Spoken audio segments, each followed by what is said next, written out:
এখন আমি আপনাদের সাথে শেয়ার করছি চৈত্র সংক্রান্তি স্পেশাল আমাদের এইদিকে কিভাবে মিষ্টি আলু প্রত্যেকটা ঘরে ভেজে নেওয়া হয় তার রেসিপি। মিষ্টি আলু ভাজির এই রেসিপিটা ঠিক একই রকমভাবে করে নেওয়ার জন্যে কোনো প্রকার স্কিপ না করে ফুল ভিডিওটি আমার সাথে থেকেই দেখে নিন।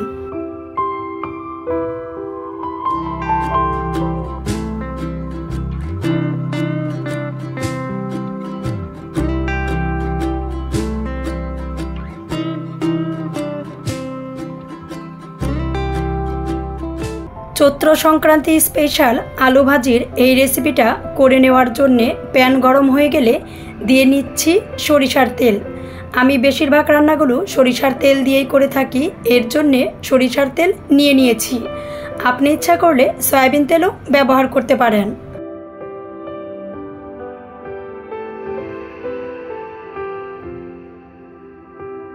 তেল খুব ভালো করে গরম হয়ে গেলে মিষ্টি আলুগুলো হাতেই চিকন করে কেটে রেখেছিলাম গরম তেলে দিয়ে নিচ্ছি। মিষ্টি আলুগুলো কেটে নেওয়ার পর বেশ অনেকটা সময় ঠান্ডা জলে আমি খুব ভালো করে ভিজিয়ে রেখেছিলাম। এতে কি হয়, আলু আপনি যত কুচি করেই কাটেন না কেন, গ্রেটারে গ্রেট করে নিলেও আলুগুলো একটা আরেকটার সাথে দলা পাকিয়ে যাবে না।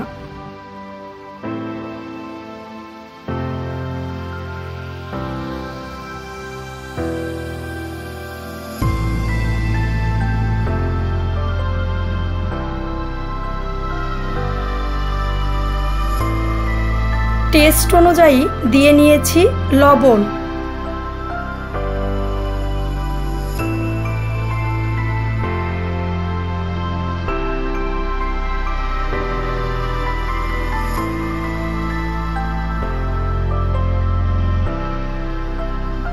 চুলার আঁচ কিন্তু খুব বেশি বাড়ানো যাবে না, মিডিয়াম লো আঁচে রেখেই আলু ভাজিটা করে নিতে হবে।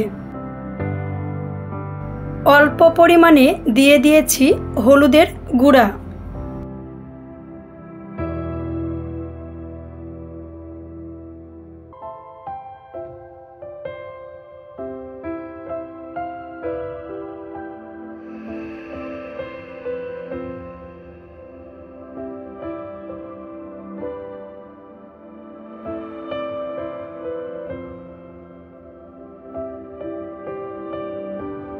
চুলার আঁচ কিন্তু খুব বেশি বাড়ানো যাবে না, মিডিয়াম লো আঁচে রেখেই আলুটা ভাজি করে নিতে হবে।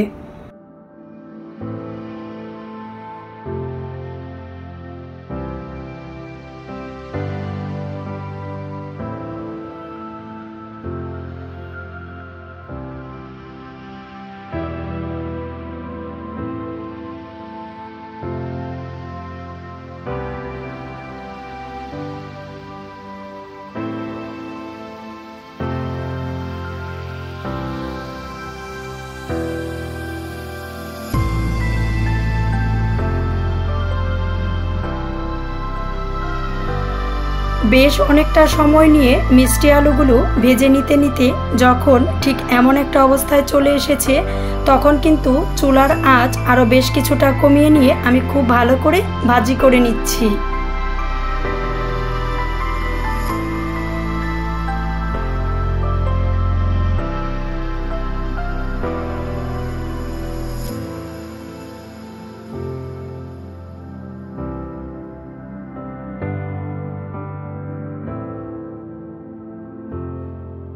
রেসিপিটা করে নেওয়ার জন্যে আমি কিন্তু বেশ অনেকটা তেল ব্যবহার করিনি, মোটামুটি অল্প তেলেই বেশ একটু সময় নিয়ে হালকা হালকা আঁচে আলুগুলো ভেজে নিচ্ছি।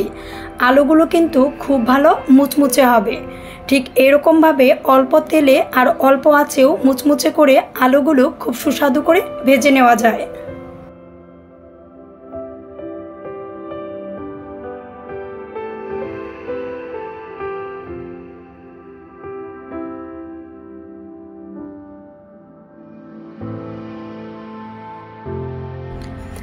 রেসিপিটা দেখে ভালো লাগলে অবশ্যই লাইক করবেন, শেয়ার করবেন আর সাবস্ক্রাইব করে আমাদের চ্যানেলের সাথেই থাকবেন।